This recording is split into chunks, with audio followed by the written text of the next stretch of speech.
What's going on, guys? Andrew Piluk Hockey here, back again with another video, continuing the Toronto Maple Leafs 2020-2021 season previews. Today we are going with Pierre Engvall. Now, I want to do literally every single player, all the guys that might even be on the outside looking in, and Pierre Engvall is the next guy up. Now, I said this in the last video, and I've said it a few times already. It seems like every player is going to have an interesting storyline going into this year, and maybe that's a good thing, maybe that's a bad thing. But Pierre Engvall is one of those pieces that's been a storyline since the beginning of the offseason, since the middle of last season, if you ask me, because he came in looking really good. Like, Pierre Engvall looked really, really good, and then he kind of tailed off towards the end of the season. But then in the play-in round against Columbus, he looked really good again. And if you don't have an opinion on Pierre Engvall, I do ask that you go and watch those games against Columbus again, because he was really, really productive. It's not just about points, but just the way he played, the physical ability, the push in the neutral zone, and in the offensive side of things, even really the defensive side. Like, I think he played a really well-rounded game in the play-in series.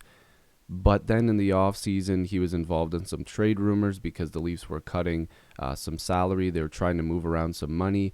And I'm on the side of not wanting to trade Pierre Engvall. I've had videos where I said, okay, you can trade him, and if you want to clear out money, it would make sense. But I'm on the side of giving him another shot because I think that he's a good depth power forward type of guy. He's really a big body, just a dude that can be a little physical. He can get in there and play very, very well in both sides of the ice when he's on his game. And that's kind of why there's a bit of a question mark. What side of Pierre Engvall are we going to get? Because there is a really good side. There's a where is he type of side where it's like is this dude even on the ice? And then there's some where it's like, okay, this guy shouldn't even be on the roster. So before we get any further, I would just like to ask if you would subscribe. I'd really appreciate it. Join the squad, posting a lot of videos, doing a preview for every single player on the Toronto Maple Leafs and some of the guys that are on the outside looking in. And that could include Pierre Engvall. So let's get into this real quick, and then we'll get more in depth into like trade rumors and stuff like that. So looking at him, he's still 24 years old. So still on the younger side of things, same age as me, born the same year. He's 6'5", 214 pounds, and this is what I'm saying. He is a big dude, but he actually moves really fast. Like, if you watch the games, Pierre Engvall is not a slow player. He's quicker. He's a little physical. He's good on the forecheck.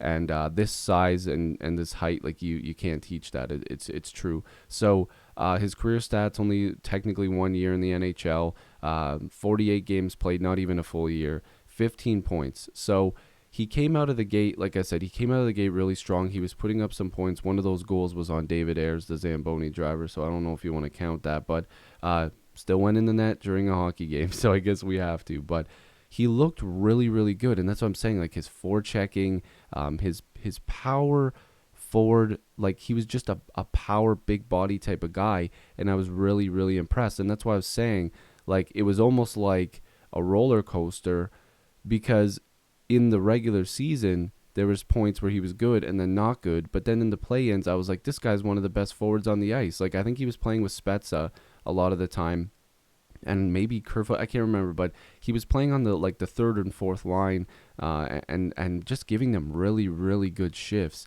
And that's what we need to see out of Pierre Engvall. That we need more of that. We need the power type of play, not power play in a sense. We need the power forward type of play from him. We don't need a ton of points. If he can come out and give the Leafs 10 goals every year, then you're laughing, because he's still going to give you other things in other areas. Like, I would like to see him maybe try the penalty kill. I want to see if that will work on an extended period. I'd like to see him as a net front presence more and more, because he is 6'5", like, literally he's a big dude. But I'd like to see these numbers get into the 20 to 25 point range. That would be really nice, and I think that would work out well, because he is getting paid 1.25, and this is what I wanted to get into. So it's for this upcoming year and then the season after that. So on a depth point of view, that's a good contract if he's playing at a 20 to 25 point, maybe even 30 point pace, and I think that's where they'd like him, the 25 to 30 point pace.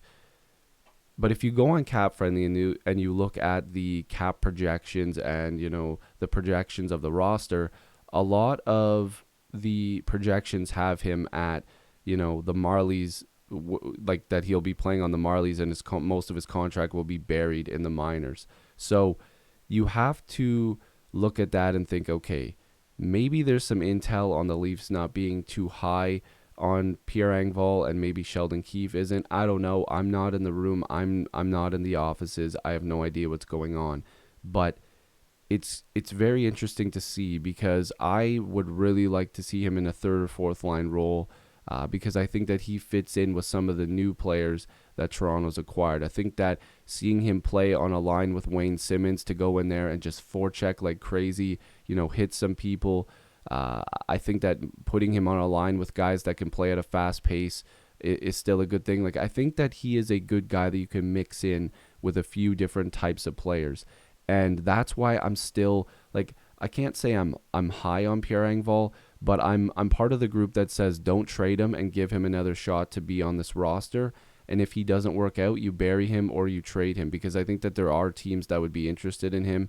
And, for people that are against Kyle Dubas and moves that he's made and stuff like that, and maybe they undervalue Leaf players. And I'm not going to overvalue them either. You can still get a late pick for Pierre Engvall if you really wanted to just remove that cap hit.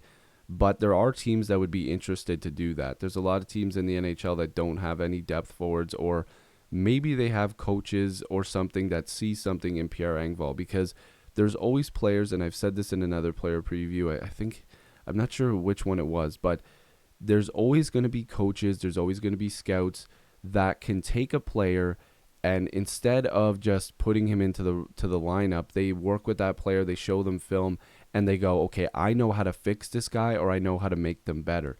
And that happens in any sport. That happens in literally any game. It doesn't matter. You can find something in somebody, change that game up, or just improve on it, or maybe even help them when it comes to a mental standpoint, or a physical standpoint. So you can't just look at a player and say, okay, well, the Leafs can't use this guy. He had some ups and downs. Well, maybe there's a guy in the organization. Maybe it's the new coach, assistant coach, Manny Malhotra. Who knows who it is? Maybe somebody can work with Pierre Engvall and improve on areas that he's lacking on, and it could work out great for the Leafs, or he gets traded and it works out great for somebody else. So I want you guys to predict down below. Is Pierre Engvall going to be on this roster? Is he going to be on the team? Is he going to get traded? What would he get traded for? Leave it all down below in the comments. I love having conversations with Leaf fans that are civil, because we do know that there's some that aren't civil. But definitely going to have some conversations with you guys down below. Make sure to subscribe to see all the other player previews.